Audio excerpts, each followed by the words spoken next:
He helped a poor woman on the street, then found out she was his mother. Please, don't walk away. The voice stopped Marcus mid-step. It wasn't loud, just soft, tired, and full of something that sounded like hope fighting to survive. He turned around. There, sitting on the cracked sidewalk near a flickering streetlight, was a woman wrapped in an old gray blanket. Her dark hands trembled around a paper cup. Her face was thin, weathered by cold and years of being unseen. But it was her eyes, deep brown, filled with quiet pain, that froze him. Marcus swallowed hard. "You okay, ma'am?" She smiled weakly. "No, baby, but I will be." Her voice carried both grace and grief, the kind that made you want to listen. He stepped closer. "When's the last time you ate?" She looked down, embarrassed. "Yesterday morning. I've been saving this half sandwich in case it got worse tonight." Marcus looked at the soggy bread wrapped in a napkin beside her. His chest tightened. "Hold up, don't eat that. I'll get you something real." She tried to stop him. "No, you don't have to, son. Folks pass by all the time. You'll be late for something." He smiled faintly. "If I am, it's for a good reason." A few minutes later, he returned from the corner cafe holding a warm sandwich and a bottle of water. When he handed it to her, her hands shook as if she was afraid it would vanish. "Thank you," she whispered. "People don't usually see me anymore." "I see you," Marcus said quietly. "Everybody deserves to be seen." For a moment, she just stared at him. Really stared, her eyes tracing his face like she was searching for a memory buried too deep. "You look like someone I used to know," she murmured. Marcus smiled. "I get that sometimes." "No," she said softly, shaking her head. "Not like this. You've got his eyes. Same kindness in them. Who was he?" Marcus asked. She looked away, her voice trembling. "My son." Marcus felt a chill he couldn't explain. He didn't know why, but her words hit somewhere deep, a place that didn't make sense yet.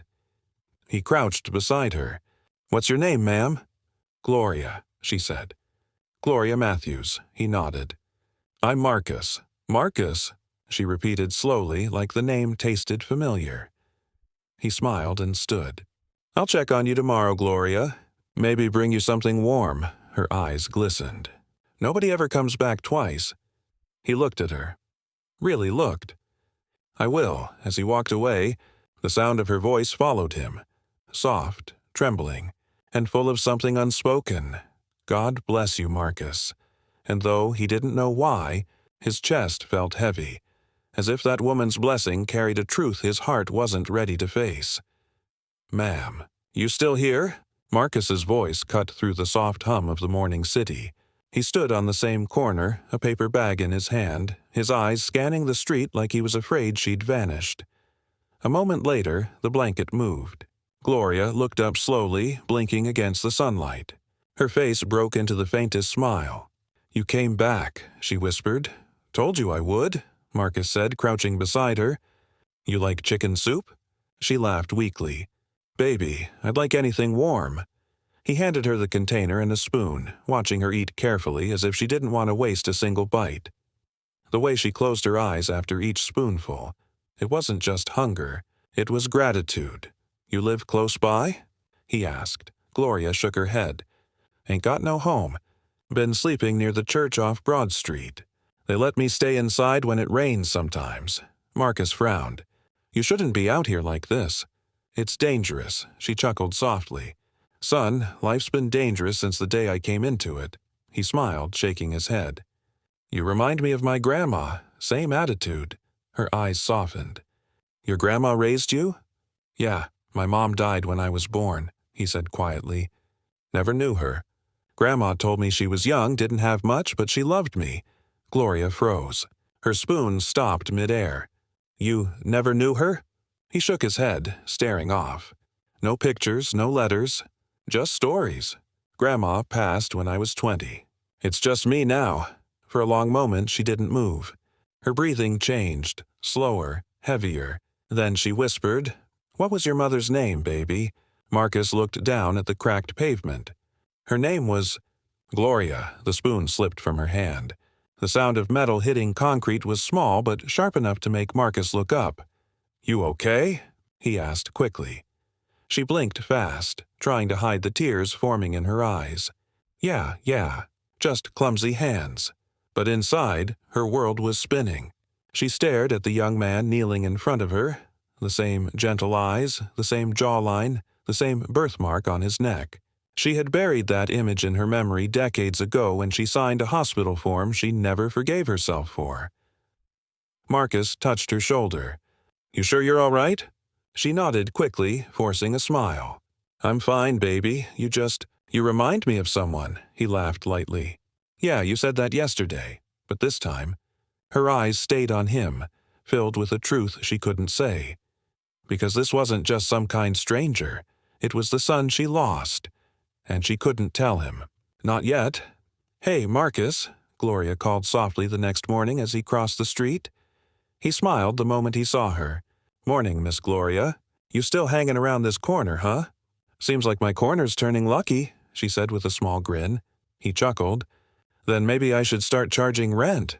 For a few minutes they just talked. Simple things. Weather, the noise, the way the city smelled like rain and gas. But behind Gloria's gentle smile, her heart was trembling. Every word he spoke was a sound she'd once imagined hearing from a little boy she never got to raise. He told her about his job, working maintenance at a small tech company, about his dreams, saving enough money to open a car repair shop one day. He spoke with the kind of hope poor people carry quietly, afraid someone might take it away. As he talked, she kept staring at him. Every line on his face, every gesture, familiar. He had her late husband's strong jaw, but her smile. The same left-handed habit when he brushed his hair from his eyes. She had thought about him every single day for 26 years. He had been born on a rainy night when she was barely 18, scared, broke, and alone. She had no family then. The hospital told her the baby would go to a good home. She'd believed them, until she came back a week later and they told her the papers were sealed. She'd cried every night since. Now, here he was, sitting in front of her, alive, grown, kind, and completely unaware of who she was. Gloria's throat tightened. She wanted to tell him everything. To say, "I'm your mother. I never stopped loving you," but fear chained her tongue. What if he hated her for leaving? What if he thought she'd thrown him away? "Miss Gloria, you okay?" Marcus asked gently. She blinked fast and smiled through the ache. "Just old memories, baby." He nodded, handing her a coffee. "Then let's make new ones." As he left for work, she watched him disappear down the street. The same street she'd once walked looking for him years ago. She pressed a trembling hand to her chest. "Lord," she whispered, "why'd you bring him back now? When I got nothing left to give." "Miss Gloria, you ever had real Sunday dinner lately?" Marcus's question caught her off guard. They were sitting on a park bench, pigeons fluttering around their feet. She looked up, eyes squinting against the light. "Sunday dinner?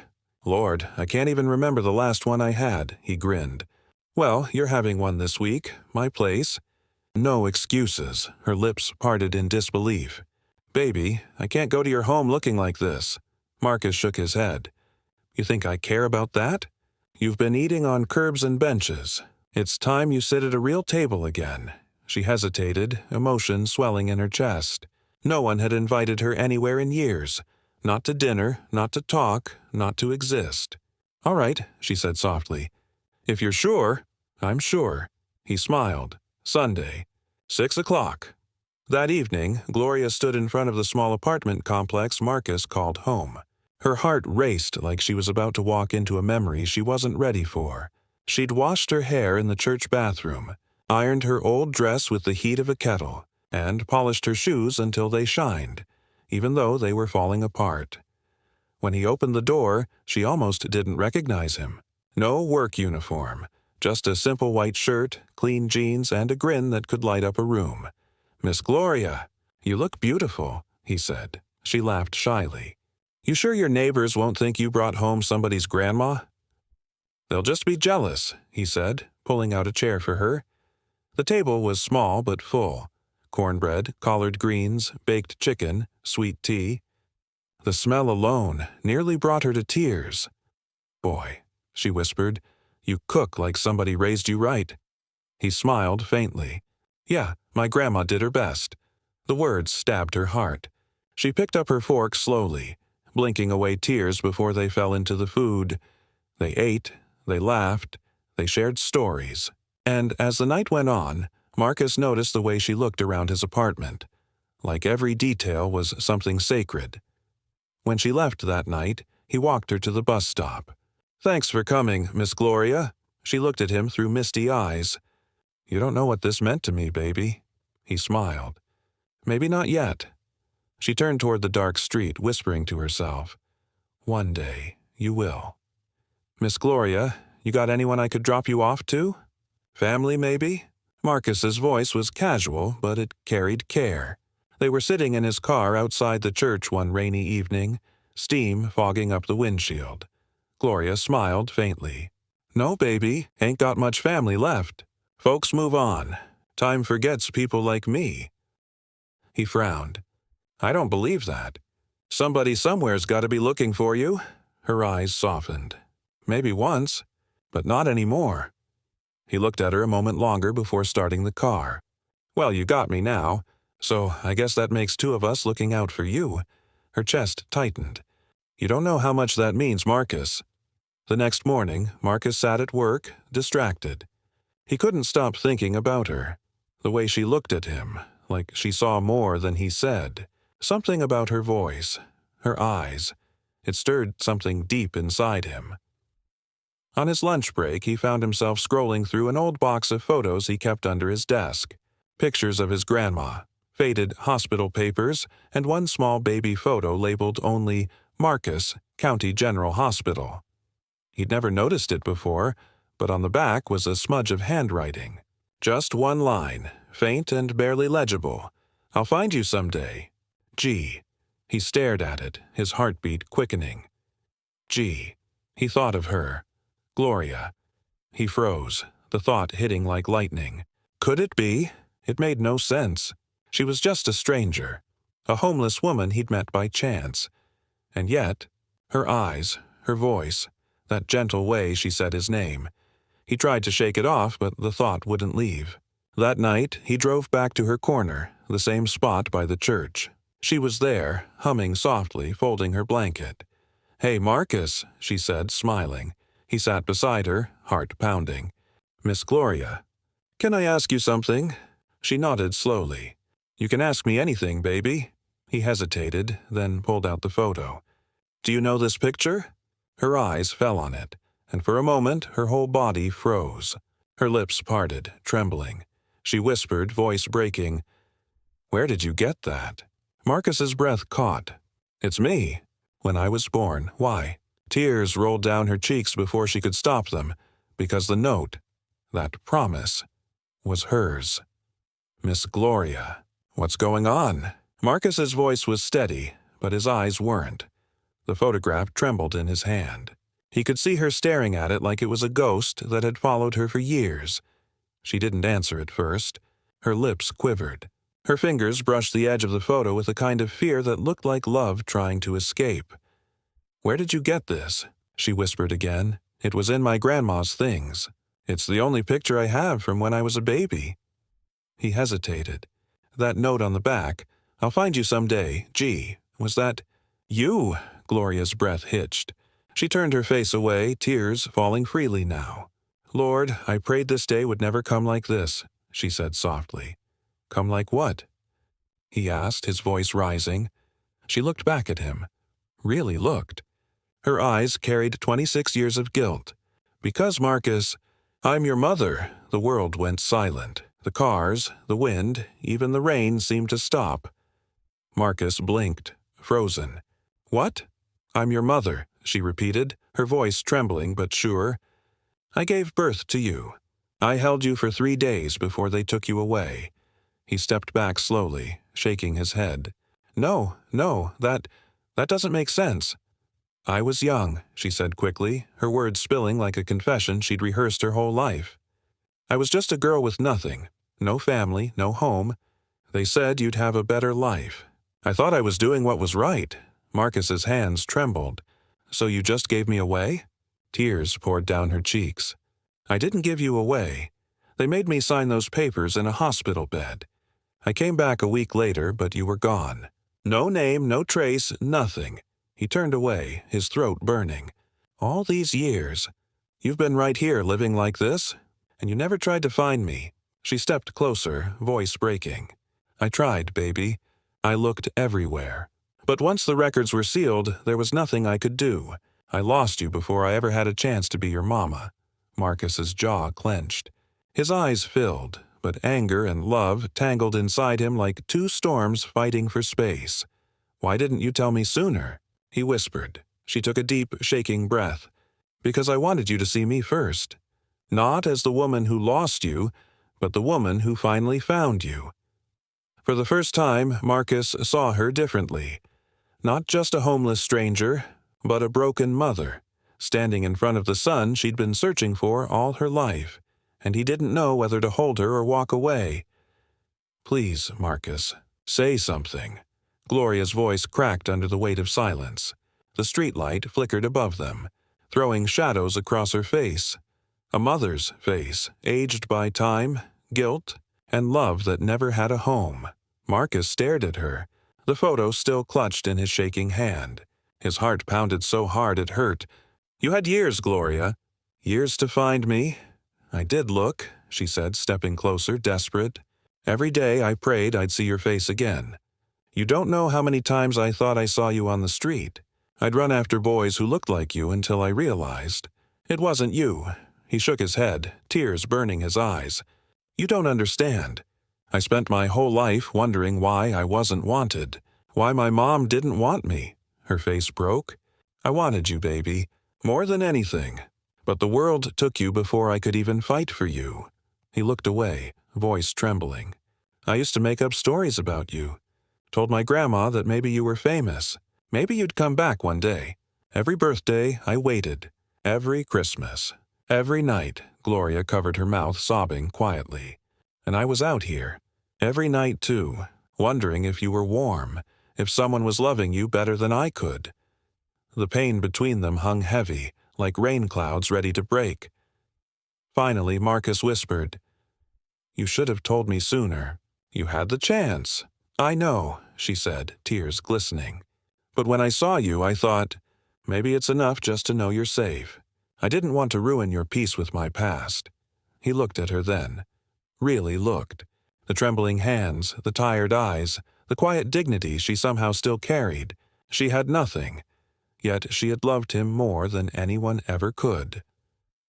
"I don't know how to process this," he admitted softly. "Part of me wants to be angry. But another part—" He stopped, voice breaking. "Another part just wants to hug you." Gloria's lips trembled. "Then don't think, baby. Just do it." For a long moment they stood frozen, two lives separated by pain and time. Then Marcus stepped forward and wrapped his arms around her. Her body shook as she cried into his chest. "I'm sorry, baby. I'm so sorry." He closed his eyes, whispering through tears. "I missed you." "Mom!" The word "Mom" hit her like a prayer answered too late. But still, somehow, right on time. And for the first time in 26 years, Gloria felt whole again. The sun rose quietly over Atlanta, painting the streets gold. The world looked the same, but to Marcus and Gloria, everything had changed. They sat on a park bench, the same one where they'd first shared coffee and laughter. But now, no secrets hung between them. Only truth. Only love that had survived years of distance. Gloria held the photo in her lap, the same baby picture that had reunited them. Her thumb traced the edges, gentle, reverent.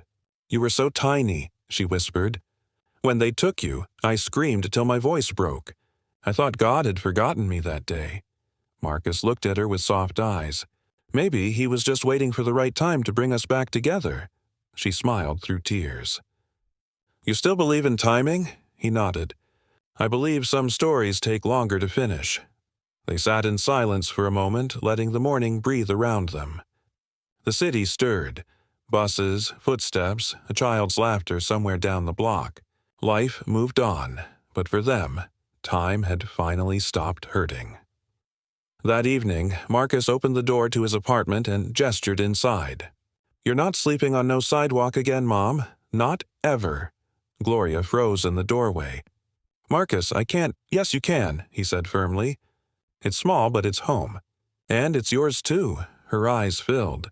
She stepped inside slowly, looking around. The couch where she'd once sat for dinner, the photo of her son as a baby now sitting on the counter like it had always belonged there. Marcus handed her a folded blanket. You raised me in ways you'll never know, he said softly. Every good thing in me came from someone who never gave up on me. You just didn't get the chance to teach it. She looked at him, tears slipping down her cheeks. You don't hate me? He shook his head. I did, for a few minutes. But then I realized, how can I hate the person who gave me my heart? She covered her face with both hands, weeping. I thought I'd die before hearing my son say that. He pulled her into a hug, strong and steady. You won't. You're home now. Weeks passed. The neighbors noticed the change, how Marcus smiled more, how the old woman with the gray scarf walked beside him every morning. They didn't know their story. They didn't need to. One Sunday, as they left church together, Gloria stopped under the sunlight, eyes closed, face lifted to the sky. Thank you, Lord, she whispered, for bringing my boy home. Marcus slipped his hand into hers. You know, he said softly, you were never really lost, Mom. You were just waiting for me to find you. She smiled, her eyes glistening. And you did, baby. You did. As they walked down the street, mother and son, the world seemed to slow for just a moment, because sometimes life doesn't give you back what you lost. Sometimes it gives you something better. Love returned. Family restored. Hearts finally home. Moral message. No matter how far life pulls us apart, love always finds a way back home. Because forgiveness isn't about forgetting the past. It's about giving the heart a second chance to love again.